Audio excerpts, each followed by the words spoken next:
Hi అండి అందరికీ. ఈరోజు సండే స్పెషల్ దమ్ బిర్యానీ చేయబోతున్నా.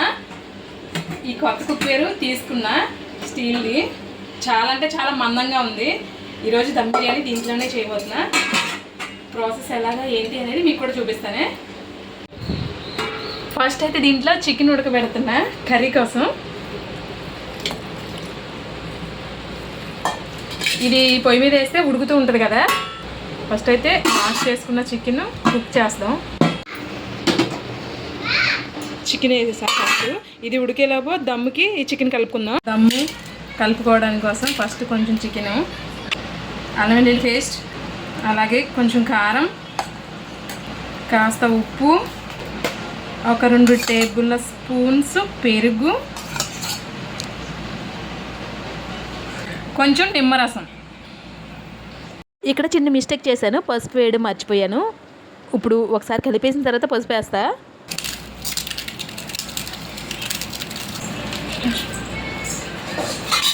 ఇక్కడ మిస్టేక్, కొంచెం పసుపు వేయాలి, వేయలేదు.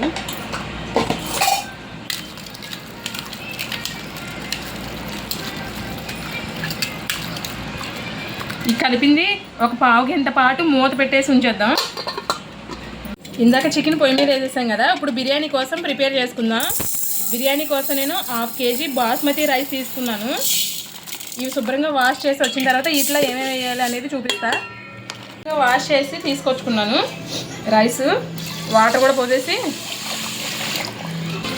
నేను కొలత ప్రకారం ఏం పోయట్లేదు వాటర్, మామూలుగా బియ్యం మునిగే వరకు పోస్తున్నా. ఎందుకంటే గరిటతో తీసి వేస్తాం కాబట్టి కొంచెం ఎక్కువే పోస్తున్నా వాటర్ కావాల్సినంత పోసిన తర్వాత పచ్చిమిర్చి ఒక 2 చీల్చి వేసాను. పూర్తిగా కట్ చేయలేదు పచ్చిమిర్చి కూడా నేను.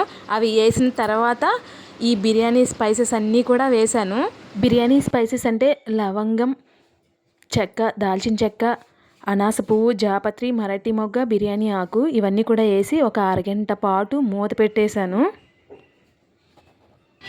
ఇందాక పొయ్యి మీద కర్రీ వేసాను కదా, ఇది కూడా ఉడికిపోయింది. దీన్ని మళ్ళీ కర్రీ కొంచెం గ్రేవీ కర్రీ కింద చేసుకోవాలి. ఇలా ఉడికిందాన్ని ఇందాక చికెన్ వేసినప్పుడే కొంచెం ఉప్పు పసుపు కూడా వేసాను.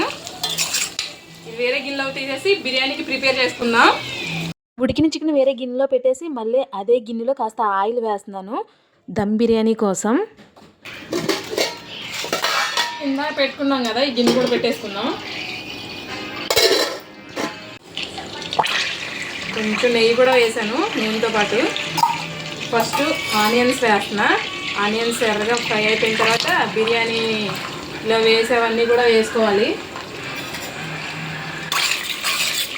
తర్వాత ఇందాక సేమ్ బిర్యానీలో ఏమేమి వేస్తామో అవన్నీ కూడా వేస్తున్నాను.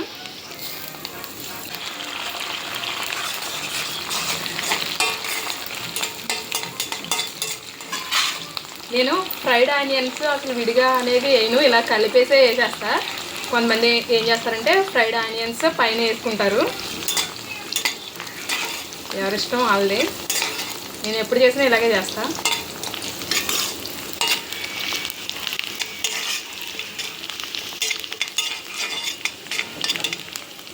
ఫ్రై అయిపోయాక ఇందాక కలిపెట్టుకున్న చికెను వేసేస్తున్నా. ఇంక ఇందులో మసాలాలు ఏం వేసుకున్నది అన్నీ ఆల్రెడీ వేసి కలిపేసాం కాబట్టి.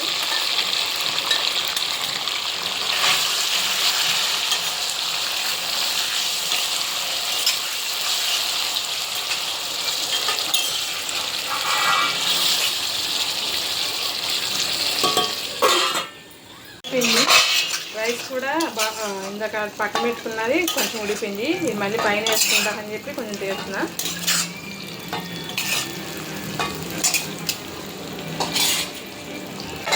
ఇది ఇలా 90% ఉడికిన తర్వాత దీంట్లో వేసేసుకుంటే సరిపోతుంది.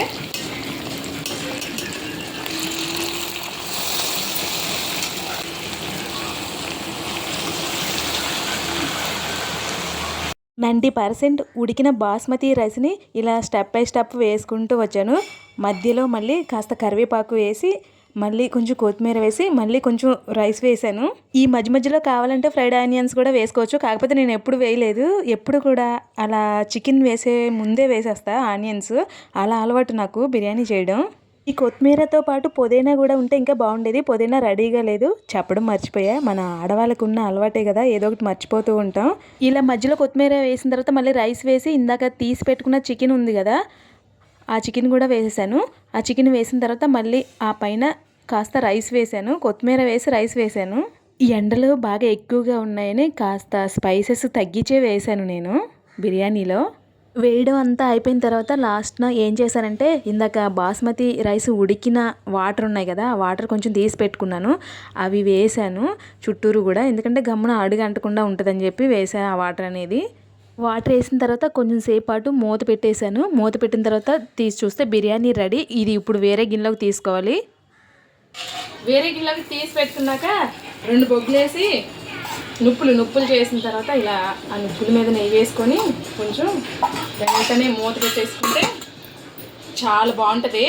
కట్టెల పొయ్యి మీద చేసిన టేస్ట్ వస్తుంది బిర్యానీ చేయడం అయితే అయిపోయింది. మళ్ళీ అదే గిన్నెలో ఆయిల్ వేసి చికెన్ కర్రీ చేస్తున్నాను బిర్యానీలోకి.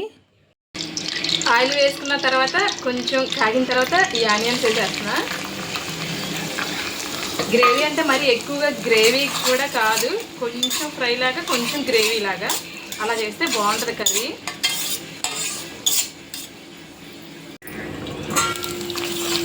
కొంచెం వేసిన తర్వాత ఇందాక ఉడకబెట్టుకున్న చికెన్ ఉంది కదా, అది వేసేసుకోవాలి.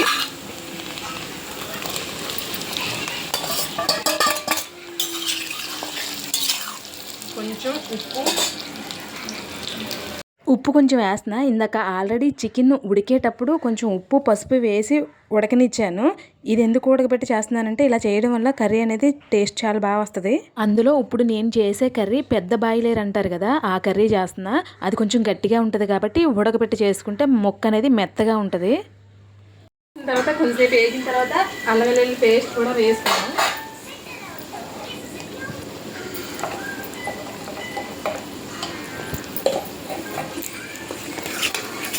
ఒకసారి తిప్పేసి కొంచెం కారం కూడా, ఉప్పు అల్లం వెల్లుల్లి పేస్ట్ వేసిన తర్వాత అది కాస్త ఏగాక మళ్ళీ కారం కూడా వేసాను. ఇంకా పసుపు నేను వేయలేదు. ఇందాక ఆల్రెడీ చికెన్ ఉడికేటప్పుడు పసుపు వేసేసాను కాబట్టి ఇంకా పసుపు వేయలేదు. కొంచెం కరివేపాకు వేసుకుంటున్నా. కరివేపాకు వేసుకుంటే కర్రీ అనేది టేస్ట్ చాలా బాగుంటుంది. మళ్ళీ కొంతసేపు మూత పెట్టి ఆ తర్వాత కొంచెం గరం మసాలా కొంచెం కొత్తిమీర వేసుకుంటే ఇంకా బాగుంటుంది టేస్ట్.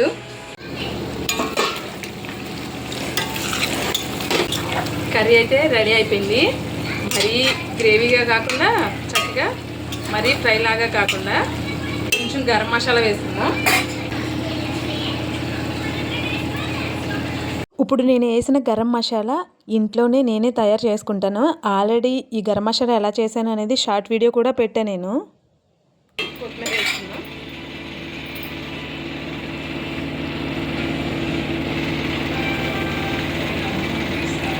కొత్తిమీర వేసి వెంటనే ఒకసారి మళ్ళీ మూత పెట్టి లాస్ట్ను మళ్ళీ ఒకసారి తిప్పేసుకొని స్టవ్ ఇలా ఉండాలి. మరి గ్రేవీ కాకుండా మరీ ఫ్రై కాకుండా ఇలా ఉంటే టేస్ట్ అనేది చాలా బాగుంటుంది. ఇంకా స్టవ్ కూడా ఆఫ్ చేసేసాను. బిర్యానీ చికెన్ కర్రీ, ఇదిగోండి బిర్యానీ చికెన్ కర్రీ 2 కూడా రెడీ అయిపోయినాయి. సో రెసిపీ నచ్చిందా నేను చేసింది? నచ్చితే మాత్రం ఒక లైక్ ఇచ్చి ఛానల్ సబ్స్క్రైబ్ చేసుకోవడం మాత్రం అస్సలు మర్చిపోవద్దు. సబ్స్క్రైబ్ చేసుకోండి, కాదు కాస్త సబ్స్క్రైబ్ చేసుకోండి. బాయ్ బాయ్, నెక్స్ట్ వీడియోలో కలుస్తా.